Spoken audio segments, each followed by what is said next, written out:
Okay, if the previous team is looking to bring morality into robots, the next team is looking to enable digital systems to consider our human emotions. Because at the moment, honestly, our digital interactions are quite blunt, and they actually are not ideal for real emotions such as empathy, what have you. And at the moment, the solutions we're offering, say restricting children's screen time, actually treat the symptoms but not the actual causes. Katri Saarikivi and Team NEMO will change this. Welcome.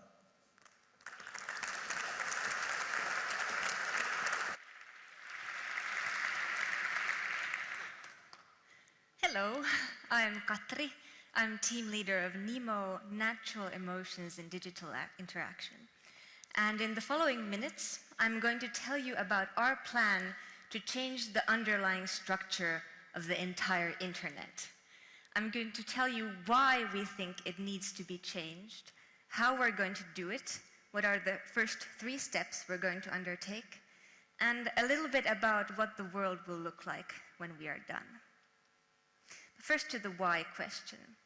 There is a fundamental flaw in how digital systems are designed. They're not designed to take human emotions into consideration. As a result, the tools we have for expressing our emotions in online environments are severely lacking in quality. This inhibits empathy, the most important foundation of functional, fruitful interaction. It is empathy that brings us together, and throughout history, together is how we've always solved the biggest problems and accomplished the greatest things, not through competition. So why are emotions so important for empathy? Well, it's because emotions carry within them highly important information. Emotions are signals of significance and value. They are the basis of ethics, of morality. Without these signals, there is no true connection, no true understanding between human beings. So what are the consequences of an empathy-inhibiting digital environment where these signals do not travel? Well, in this kind of environment, things become easy. It becomes easy to be mean and cruel. It becomes too easy to discriminate. And it becomes too easy to express hatred. The consequences of internet hate speech and cyberbullying are very real, and the costs of these problems are beyond measure. At the same time, we are spending more and more time in an empathy-inhibiting environment.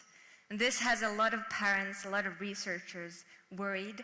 Are children developing socio-emotional skills? Are they developing empathy that is so important for future well-being and success in work life? Is the internet helping us come together to solve big problems and create wonderful things? Sometimes it feels it's doing the exact opposite. So what is the solution? Something needs to be done. This is the first solution that typically comes to mind. Let's restrict kids' screen time, let's ban the pad. However, this is not a solution. This is treating a symptom, not going to the underlying cause. So how to change the internet? How to make emotion transmission possible? What to do?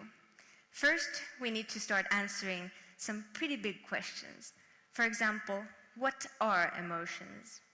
How do they emerge in interaction? What are the ways that the emotional signal gets transferred between individuals? What is empathy? And what would digital empathy be like? Big questions, and whenever we're in a situation facing questions such as these, it means we need science. We have to start with research. And this is the first task that our team has given itself. Through a series of hyperscanning experiments, where we measure 2 brains at the same time of individuals in face-to-face interaction and digital interaction, we're going to uncover the neural mechanisms that underlie empathy. More importantly, we're going to uncover how digital environments should be designed to engage these mechanisms, to wake up the empathy parts of the brain. Then we're going to get out of the lab and into a living one. Together with our collaborators at the national broadcasting company Yle and its legendary kids show Pikku Kakkonen, we're going to investigate the long-term effects of digital play on children's development, on the development of socio-emotional skills and empathy. Most importantly, we're going to find out which parts of children's games and the environments they play in most support the attainment of socio-emotional skills. Those are the first two steps. It starts with science. Then we're going to create some applications. For example, based on our findings, we will be able to create games for training socio-emotional skills, as well as the world's first scientifically proven empathy-enabling digital play environment for children. Another application we're looking forward to creating is something we're calling the emotion overlay. It is a program that kind of crawls the internet, gathering big data of the emotions that people experience online with the help of biosensor technology and automatic emotion analysis software. Then using this data, we'll create even more tools. For example, a tool to monitor how your child is feeling online. First couple of applications. Third task we are setting ourselves is broadening our community, because the problem is massive and we cannot do it alone.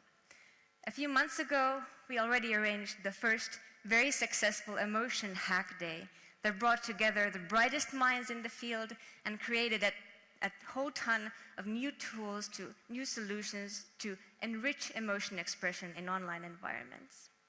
We're currently in talks with major global software development companies to make Emotion Hack Day a global event. Do the same thing we did in Helsinki all over the world, engage more people in creating solutions, in bringing more emotions to the internet.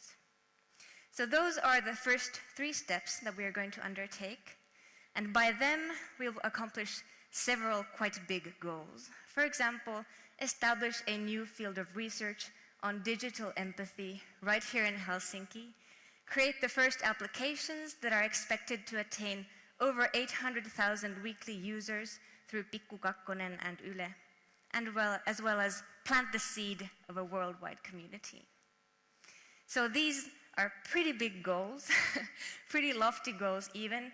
Luckily, we have all the needed expertise within our team and within our networks. We have an individual who has created an entirely new field of research during her career. We have experts in virtual reality, we have experts in biometrics, we have experts in cognitive neuroscience, and we have the most influential children's media experts in our team. So it is doable. But however brilliant our team is, and however well we accomplish these first goals, it won't be enough.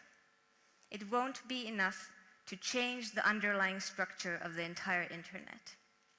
That is why, as we go on, it is our aim to open up our data, open our protocol and methodology, and distribute open emotion transfer protocol that any developer in the world can use to create empathy-enabling applications and environments. So it's kind of like a recipe we're making, putting in the secret ingredients we discover through science that any person in the world can use to create a better internet and thereby a better world. So this is what will change the underlying structure of digital environments and improve the lives of every single digitally connected individual in the world, estimated at 7.6 billion in 2020. So this will take a long time, which means the work that our team is doing is for future generations. We're working to leave a better world to future generations. We would like to see a world where it is easy to understand the fellow human being, easy to connect, easy to collaborate. We want a world where it is hard to be mean, hard to discriminate, and hard to express hatred when it isn't called for.